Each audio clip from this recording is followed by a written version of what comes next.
মধ্যপ্রাচ্যে আবার জ্বলছে আগুন। একের পর এক হামলার পাল্টা হামলা থামছে না রক্তাক্ত সংঘর্ষ। এবার যুদ্ধের ময়দানে নতুন নাম হিজবুল্লাহ।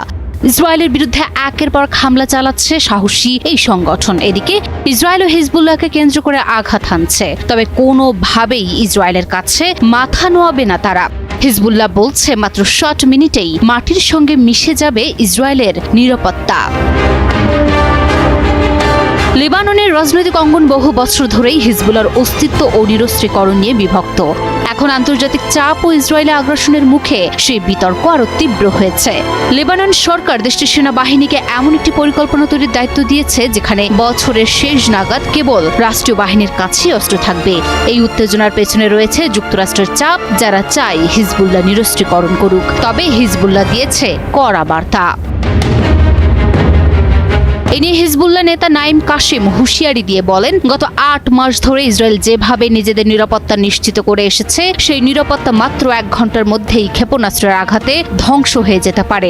নাইম কাসেমের এই বক্তব্য শুধু ইসরায়েলেরই নয়, পুরো বিশ্বের জন্য একটি সতর্ক সংকেত। কারণ এর মাধ্যমে তিনি হিজবুল্লাহর প্রস্তুতি ও পরিকল্পনা কতটা শক্তিশালী তা বুঝিয়েছেন। ইসরায়েলের মতো দখলদার দেশের নিরাপত্তা ভাঙনের কথা বলেই বিশ্বে তোলপাড় শুরু করে দিয়েছে হিজবুল্লাহ।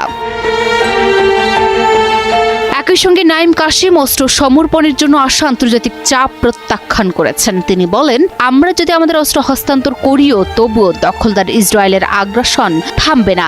তাই হিজবুল্লাহ সংসদ সদস্য আলী ফাআদ দেশটির জাতীয় সংসদে বলেছেন, নিরস্ত্রীকরণের আগে ইসরায়েলকে লেবাননি ভূখণ্ড থেকে পুরোপুরি সরে যেতে হবে, বন্দী লেবানিজদের মুক্তি দিতে হবে এবং স্থায়ীভাবে যুদ্ধবিরতি বজায় রাখতে হবে।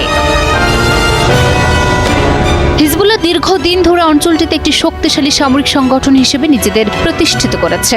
ইসরায়েলের সাথে সংঘাতে হিজবুল্লাহ গত বছরের যুদ্ধে অনেক নেতা হারিয়েছে। হাজার হাজার যোদ্ধা ও লেবানিজ বেসামরিক নাগরিক নিহত হয়েছে এবং শিয়া সম্প্রদায় সহ বহু মানুষ বাস্তুচ্যুত হয়েছে।